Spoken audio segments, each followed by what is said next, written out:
Hello, Johnny here. Welcome to another thing of Nod or Shake Reviews. Nod if it's good, shake if it's not so good. Either way, you should check it out because you might find your new favorite movie. Nod or Shake Reviews is officially 5 years old today. I wanted to do something special, but I forgot to. But the plan was to always kind of celebrate in July when Wolverine and Deadpool and Wolverine, whatever it is, comes out.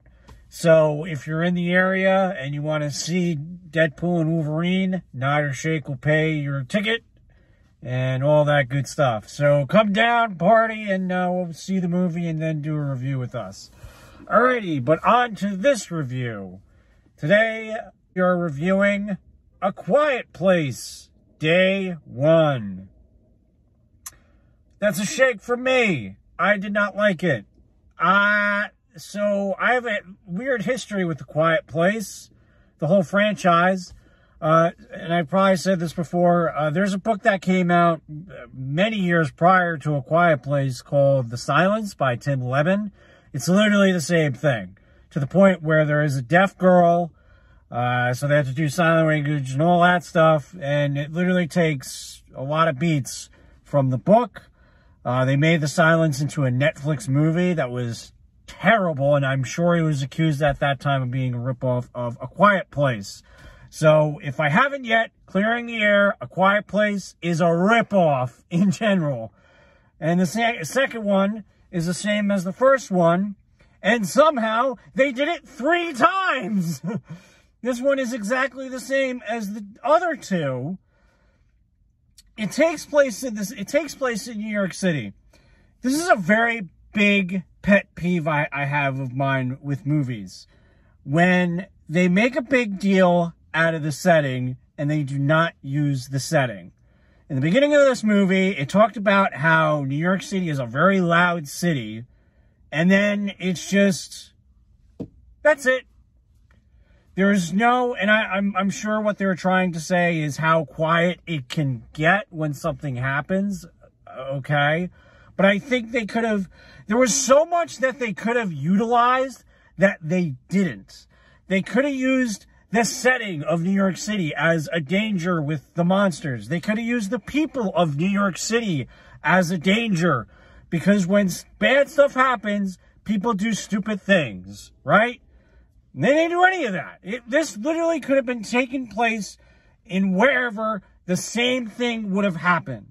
So, they did it in Scream 6. Scream 6, they made a big deal as in New York City. They didn't utilize, in fact, they used a fictional college in Scream 6. If you're going to use and make a big deal out of your setting, use it. Jason Takes Manhattan. So, that's a big pet peeve of mine. This one was more character-driven. But for me, and I understand that there was more symbolism to it, I guess. The motivations were horrendous.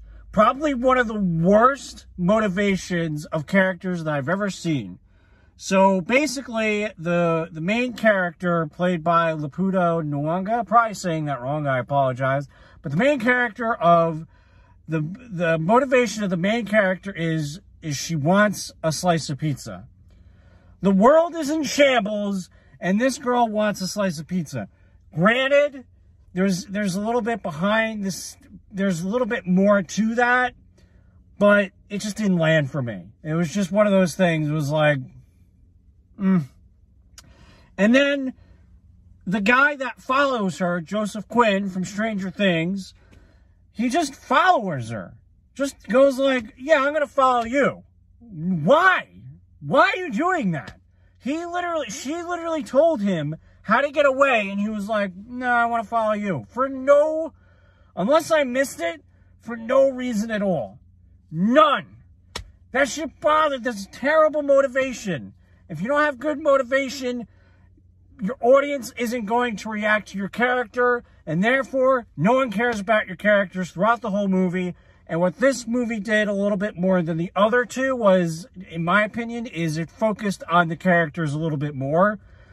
You really didn't get a good view of the monsters in this one. Whereas the other two, like, you saw them in broad daylight, the camera lingered on them. Not so much in this one, because it was more character-driven.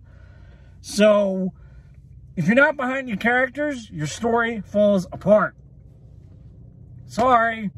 Finally, and this is probably a little bit of a problem that I have, because I can't hear out of this ear, but somebody's got to talk to somebody about sound in movie theaters, because the trailers are, now introducing Coke, are screaming at your face. But then the movie is like, especially this movie is like, hey, here's a really important story detail that you need to know. So in the first two, they did subtitles. You could have done subtitles here, or you could have raised the volume. Something. Because there are parts where I just legitimately could not hear. And I'm sure there are important story beats that I did not hear. I think I got the important stuff, but again, there are literal parts that I'm just like, they could be speaking in a different language, I wouldn't even notice. So, giant shake for me. I can't say I'm disappointed because I wasn't expecting a lot, because again, I really didn't like the first two, so... Next week, we are going to see Maxine. I refuse to put any money into any more Despicable Me movie, because the last movie I almost blew a gasket, and I don't think I have the wherewithal to sit in a theater for an hour or so watching the Minions. I can't do it anymore. I just don't have the patience. The one thing I will give the movie that I just saw, it moved, it did what it had to do in a quick amount of time. I wasn't sleepy, it wasn't boring. But, so, nod to that one little thing. Other than that, this movie was horseshit. Alright, thanks for cringing. Bye-bye. Thanks for cringing.